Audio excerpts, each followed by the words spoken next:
ఏ నియోజకవర్గం మీది? ధర్మవరం నియోజకవర్గం. ధర్మవరం. ఎలా ఉందన్న పరిపాలన? అంతేనా, జగన్ రెడ్డి ఎట్లుందో మా పరిపాలన కింద అట్లే ఉంది అంతే. రాష్ట్రాన్ని బట్టే నియోజకవర్గం కూడా పరిపాలన.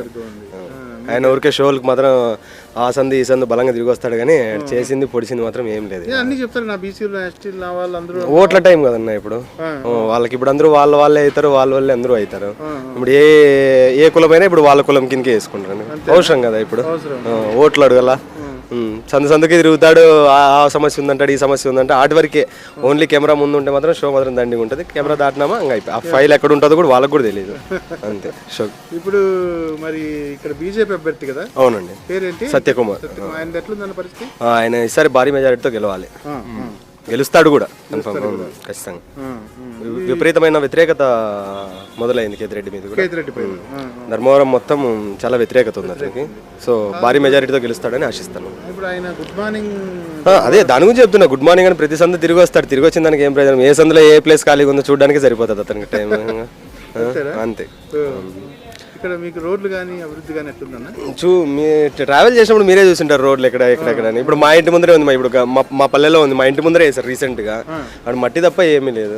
వెహికల్ పోతే దుమ్ము తప్ప రోడ్డు కనపడదు. కరెంట్ బిల్లు అన్ని ఎట్లా పెంచినాడు కదా, మొన్న ఒకసారి పెంచినాడు. అంత బాధుడే అంటాడు కానీ అందరికి మించి అతనే ఎక్కువ బాధతున్నాడు జనాల్ని. కరెంటు బిల్లులు లాస్ట్ 1 year లోనే 3 times పెంచినారు. లాస్ట్ మంత్ కూడా పెరిగింది అనుకోండి కరెంట్ బిల్. చాలా మంచి జరుగుతుంది. అభివృద్ధి అనేది కనపడుతుంది అన్న. కంటికి ఏ అభివృద్ధి కనపడుతుంది? జాబ్ క్యాలెండర్లు అన్నాడు, ఏ సంవత్సరం వాలంటీర్లు తప్ప ఏమన్నా ఫిల్ చేసినాడా? ఏం ఫిల్ చేయలేదు. ఇంకేం ఉపయోగం ఉంది అతను వచ్చి? అతను ఉన్నాడు, ఆయన ఎవరు ఐటీ మినిస్టర్ అమర్నాథ్.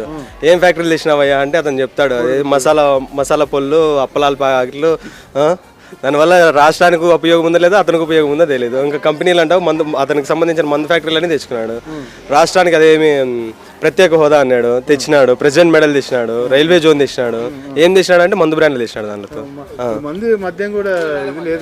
నేను అదే అంటున్నా, ఈ మనకు తేవాల్సిన అభివృద్ధి అంతా మందులో తెచ్చినాడు అనమాట. President medal, railway zone, world cup, భూము ఇలాంటివన్నీ. అవే బాగున్నాయి అంటున్నా జనాలు. ఏమంటే మేము రేట్లు పెంచితే జనాలు తాగే తగ్గిస్తారు అంటల్లా. అట్లా చూద్దాం మరి ఈసారి 2024కి ఏ ఎజెండాతో వస్తాడో. 2019లో ఏమో మద్యపాన నిషేధం అన్నాడు. మరి ఈసారి చూడాలి, మరి ఈసారి ఏ ఎజెండాతో వస్తాడు. నాకు తెలిసి ఇప్పటికి 70 మంది ఎమ్మెల్యేలు ఏం మార్చాడు కాన్స్టిట్యూషన్స్ లో కూడా అతను. ఏమంటే నాకు తెలిసి ఈసారి కొత్త ఎజెండాతో వస్తాడు. అభివృద్ధి చేయలేదు కాబట్టి ఎమ్మెల్యేలను మార్చామనే ఎజెండాతో రావచ్చు అనుకుంటున్నా. ఓవరాల్ గా మీరు ధర్మవరంలో ఎవరు వస్తారు అనుకుంటున్నారు? సత్యకుమార్ వస్తారండి 100%.